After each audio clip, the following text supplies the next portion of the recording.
discuss Rules of image formation by convex lens. rules for image formation by Convex lens. convex lens. How many rules are there? Six rules. What is the first rule? When the object is at infinity. When the object is at Infinity. second rule. When the object is located in the center of curvature. So when the object is beyond center of curvature C1. Next, third rule. When the object is located at center. When the object is located on C1 at or on C1. Next, fourth one. When the object is located between C1 and F1. When the object is located between C1 and F1. next one, fifth one. When the object is located at F1. When the object is located at or on F1. Focus F1. Next, sixth rule. When the object is located between F1 and 2. When the object is located between F1 and 2 optical center. Optical center. So coming to the first rule, object is at infinity. If the object is at infinity, so how incident rays are drawn? Incident rays are drawn parallel to the Principal axis. parallel to the Principal axis. according to the ray diagram. If the rays incidence rays are parallel to the principal axis, after refraction where they will meet?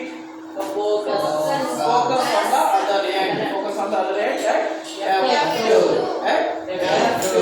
So since all the rays are drawn parallel to the principal axis, they will refract and meet at focus F2.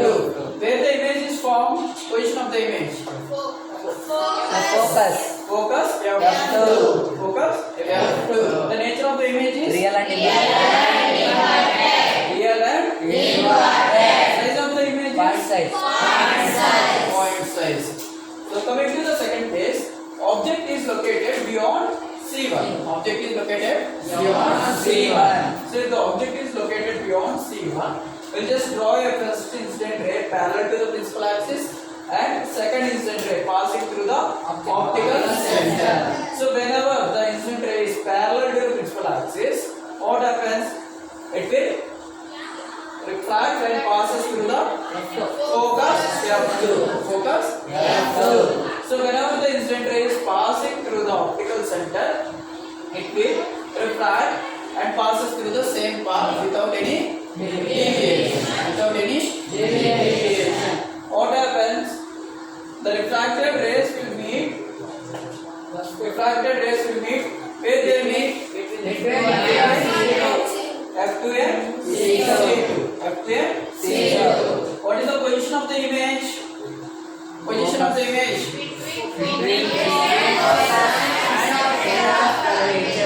So between focus F2 and center of curvature C2. What is the nature of the image? Real and So real and inverted. What is the size of the image? Size of the image is infinite. So we will compare always with the object. We will compare always with the object. Size of the image with the object. So compared to the object, the size of the image is diminished, means reduced. Next, object is at C1. Object is at C1. Same process. We draw an incident ray parallel to the principal axis and one more incident ray passing through the optical center. What happens? The refracted ray from the first incident ray it passes through focus F2. Same with the optical center, it will refract through the same path. Refract to the same path. Where they will meet? They will meet at C2. They will meet at C2. What is the position of the image? Where is the position of the image? Center of the The position of the image will be on C2. curvature C2. Nature of the image is real and size of the image is Same size of the object. same size of the Object. so whatever the size of the object, the image size will be same. Next, coming to the fourth case, object is located between C1 and F1. Object is located between C1 and F1. What happens? We draw an incident ray parallel to the principal axis and an incident ray passing through the optical center. So after refraction, where they'll meet? Beyond center of curvature 2. C2. Beyond C2.